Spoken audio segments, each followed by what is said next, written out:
people like Senator Abetz and Mr Christensen, the member for Dawson, have made very clear that they are not prepared to countenance any change, ruling out very directly change to the model that the government's produced.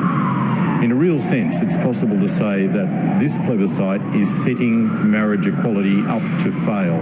That was its purpose. No one should think that the plebiscite was produced by those who want marriage equality to come about in this country. The pursuit of this plebiscite is because this government is setting marriage equality up to fail. We are ready to talk to anybody who wants to see marriage equality brought about in this country. We think that marriage equality is going to be brought about by a vote in the Parliament, by parliamentarians doing the job that we are paid to do, doing the job that we are elected to do. We've again said that to the Attorney-General and the Special Minister of State this morning. Regrettably, as I've said, all we have had is no offer at all, certainly no indication that the government is prepared to change. Ms Butler is going to make some comments. Thanks very much. Well, it is an absolute pleasure to be here. I was saying earlier today, it's actually my wedding anniversary today. Troy and I got married 7 years ago, and it was fantastic. And one of the great things about our wedding, of course, was it didn't take a plebiscite of millions of our fellow Australians to allow us to have that wedding.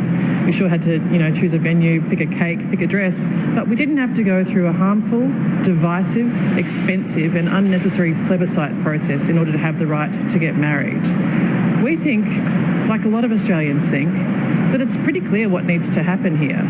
The Parliament needs to do its job. Members of Parliament need to do their job and vote to amend the Marriage Act so that everyone can get married, to remove the discrimination, to remove the exclusion, to remove the marginalisation. It's really very disappointing that the members of the government that we met with today were not even able to make a case really to have the plebiscite. Why should people go through this? And then to add insult to injury, to have come to meet with us without anything really to say at all about how, even if it was a good idea to have the plebiscite, the model that they've put to the Australian people could be improved.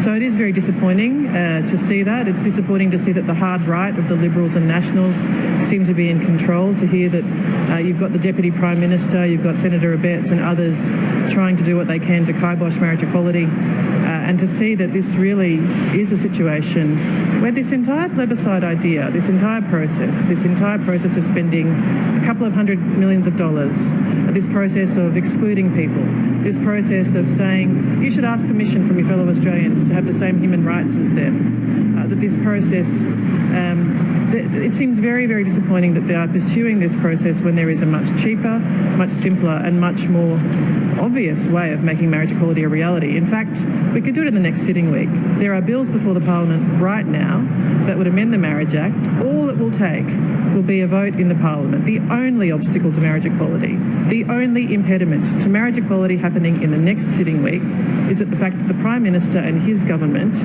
failing to give a free vote to members of their party room will stop marriage equality from getting passed through the Parliament. That is the impediment right now, and unfortunately today's meeting didn't advance that at all.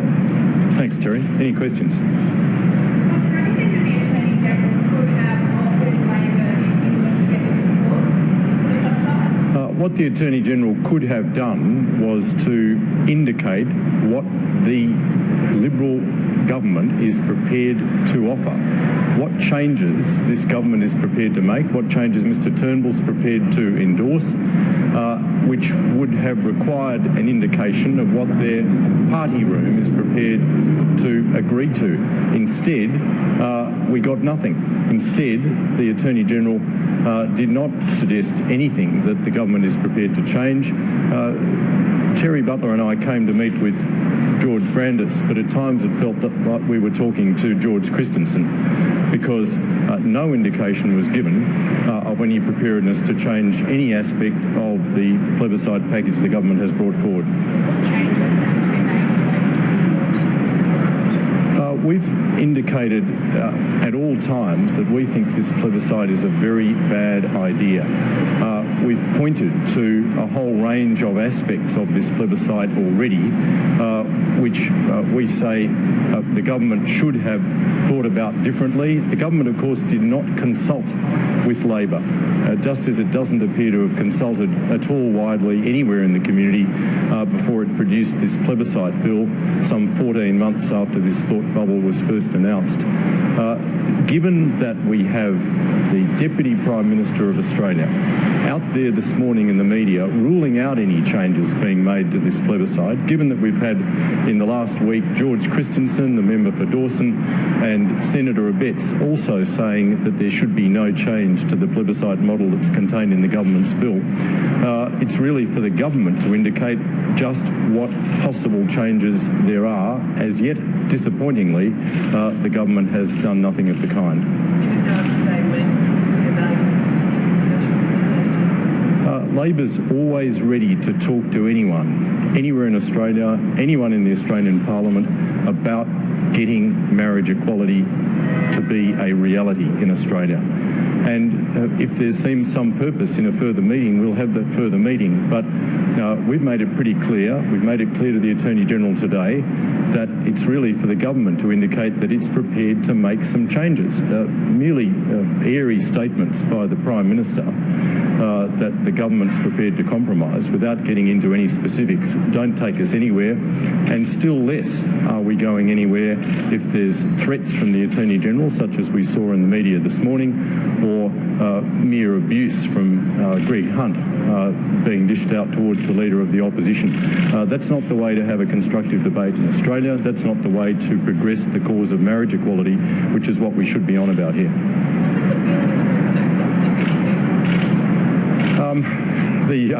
Well, this was a political meeting. It was a meeting between me as Shadow Attorney General, accompanied by Terri Butler as our Shadow Minister for Equality, and two ministers from the government on the other side. I must say I was surprised that the government didn't come with something in hand.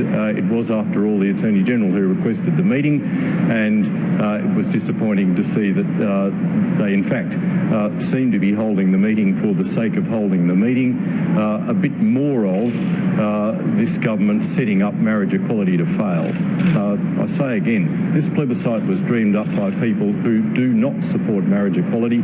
It is being pursued by this government, and everything the government does is putting the achievement of marriage equality in Australia yet further away. Just on another issue, do you have anything to say about Steve Irons, Liberal MP from Western Australia, who's reportedly took his wedding flight on expenses, according to West Australian, but says he's repaid the money after a civil event? Well, obviously, breaches of the expense regime for MPs should be taken seriously. And if Mr Irons has done the wrong thing, it's absolutely right that he has repaid the money. I don't have the full detail there, but we know that the Liberal members of Parliament have got form misusing travel entitlements to go to colleagues' weddings. This is a bit more of the same.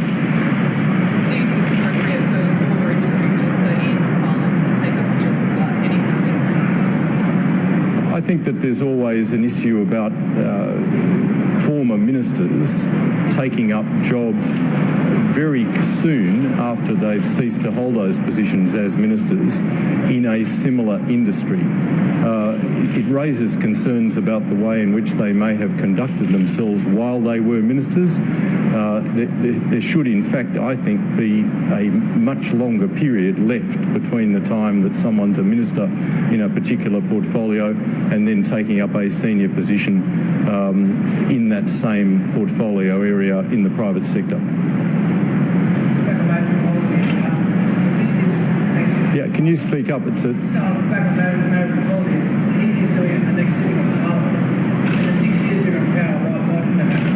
I think that everyone in Australia knows that this issue of marriage equality has been a difficult one. It's been a difficult process on both sides of the Parliament. I don't exclude the Labor Party from that for a moment. Anyone that's watched the debate over marriage equality at successive Labor Party national conferences would see how difficult it has been. We have arrived at our national conference in the last national conference in July 2015 with a very, very clear statement of support for marriage equality, and that's what we are pushing for. We say that this can be delivered. It could be delivered in the next sitting week by a free vote in both houses of Parliament. We already know that there is now a majority of parliamentarians in both houses who would vote in favour of marriage equality. So too there is a majority of Australians in favour of marriage equality. And we would say, why are we having this plebiscite? Why is the government going down the path of this plebiscite, a $200 million divisive plebiscite that we are now hearing at a very loud volume from the LGBTI community that they do not want? And it's worth recording that I've received in the last week or so, I'd already received this message loud and clear, but I've received in the last week or so some impassioned personal pleas in the form of emails and phone calls to my office from people in the LGBTI community saying they would rather wait a little bit longer for marriage equality than have this expensive, divisive plebiscite, which is not the way we govern ourselves. It should be no part of the process of getting to marriage equality. We have yet to reach a formal decision. The government, having brought the bill into the Parliament after our caucus meeting in the last sitting week, knew that, and our next caucus meeting is on Tuesday the 11th of October. We'll be reaching a formal decision. I've been very much expressing a personal view for some 14 months now that the plebiscite is a terrible idea, and it's disappointing that having asked for this meeting, the government actually put nothing on the table. The government did not indicate that it has listened to what the LGBTI community is saying, certainly did not indicate that it has listened to anything Labor has expressed as concerns about this plebiscite. Nothing further? Thanks, everyone. Thanks very much.